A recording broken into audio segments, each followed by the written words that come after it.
Ever wonder what happens when that expensive thing you ordered shows up, well, totally ruined? Who's supposed to pay for that? We're about to unpack a wild legal mystery that took 20 years to solve. It went all the way to the Supreme Court, and believe me, it completely changed the answer to that very question. So let's get right into it. Okay, so picture this. You've ordered something important, something valuable. You track it as it travels halfway across the world. But then, when it finally arrives, it's a mess. Dented, punctured, basically destroyed. The first thing you're going to ask is, who foots the bill for this? Well, this isn't just some hypothetical. It's the exact problem that kicked off a legal fight that lasted for 2 entire decades. And what a battle it was. I mean, look at this timeline. It all starts with a simple shipment back in 1993. A year later, bam, it's a full-blown lawsuit. Then it takes, get this, 12 more years just to get an initial verdict, another 5 for an appeal, and then a final 2 years before the Supreme Court finally settles it. 20 years. You gotta ask, what could possibly take that long? Well, let's find out. All right, so our story kicks off in Manila, way back in 1993. A huge shipment of steel makes its way across the ocean, but it's right at the very end of its long journey that everything just falls apart. So, it's August 1993. We've got 197 containers packed with tin-free steel. They're heading to the famous San Miguel Corporation, all the way from Japan. Now, everything was fine when it was loaded on the ship. The cargo was received clean on board, as they say. But its journey wasn't quite over. And as it turns out, neither was its time in harm's way. So here's how the damage actually happened. It came in 2 waves. First, while they're unloading the containers from the ship, the MV Golden Harvest, a forklift driver accidentally dents and punctures 6 of them. Okay, that's bad enough. But then, after the shipment is officially out of the port's hands, another 9 containers get damaged during handling. So you've got 2 separate incidents creating one giant mess. So with 15 containers all banged up, you know what happens next, right? The blame game begins. You have the shipping company, the port operator, and the customs broker all pointing fingers at each other. And surprise, surprise, nobody was exactly jumping up to say, yep, our fault. And here are our main suspects, each with a pretty convenient story. First up, Westwind Shipping, the carrier. Their defense? Hey, our job ended the second that cargo left the ship. Then you've got Asian Terminals, the port operator. They're like, we just handle stuff on the dock. That's it. And finally, Orient Freight, the customs broker, who basically said, don't look at us. We only push paper. We don't touch the actual boxes. Now, luckily for San Miguel, they had insurance. So their insurer, a company called UCPB, stepped in and paid for the damages, almost 300,000 pesos worth. But UCPB wasn't just going to eat that cost. Oh no. They turned right around and sued all 3 of those companies, Westwind, ATI, and Orient Freight, to get that money back. And just like that, the clock on our 20-year legal mystery officially starts ticking. Okay, so fast forward through years and years of legal wrangling. We finally get to 2006, and the regional trial court in Manila is ready to deliver its verdict. And the result? Well, nobody saw this coming. Basically, the court just let everyone off the hook. They said the claim against ATI, the port operator, was filed too late. They said Westwind, the shipping line, wasn't liable because, hey, their guys weren't driving the forklifts. And they let Orient Freight walk because they were, just the broker.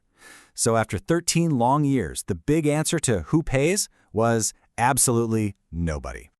But the insurance company, UCPB, was not about to let that slide.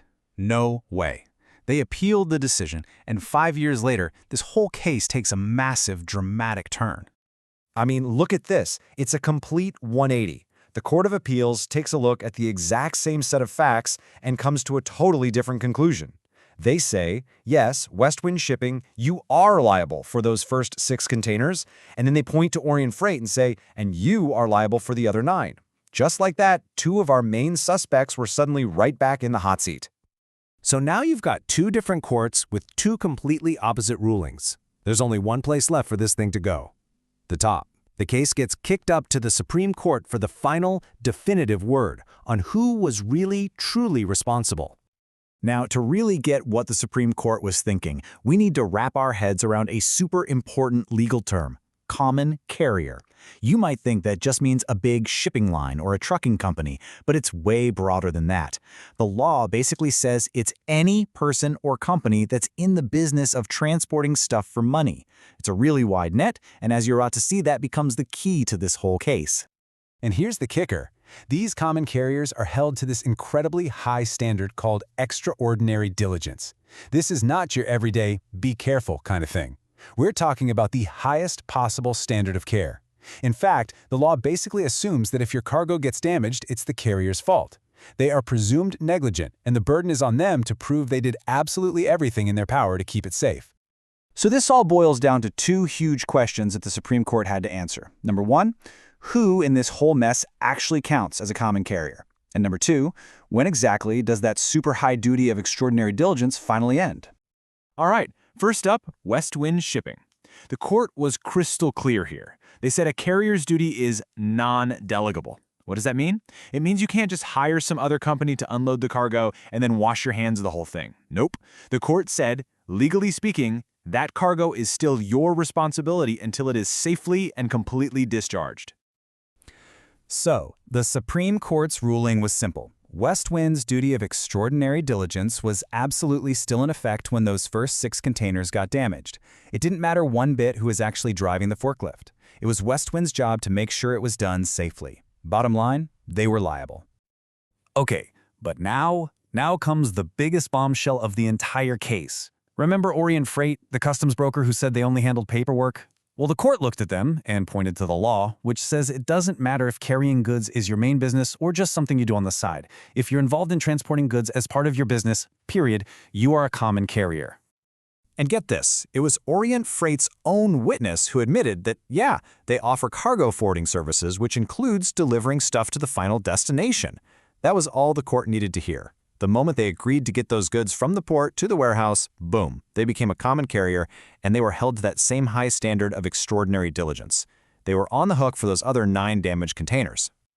And there you have it. After 2 decades, the mystery was finally solved. But in solving this one case, the court laid down some really powerful new rules of the road that affect the entire shipping industry to this day. It's what's known as the carrier's burden. So what are the big takeaways from all this? Well, they are huge. First, a carrier's responsibility for your stuff can't be passed off to someone else, and it lasts until the goods are safely delivered. But the real game changer is how broad the definition of a common carrier is now. Even if you're a customs broker, if you move goods, you could be on the hook. And finally, the burden of proof is always on them. Like we said, in the eyes of the law, they're basically considered negligent unless they can prove otherwise. So really, what this whole 20-year saga means is that the legal protection for a shipment is way wider and lasts much longer than a lot of companies ever realized. It kind of makes you think, doesn't it? The next time you're online tracking a package as it goes from a warehouse to a truck to your front door, who do you think is really on the hook for keeping it safe at every single step?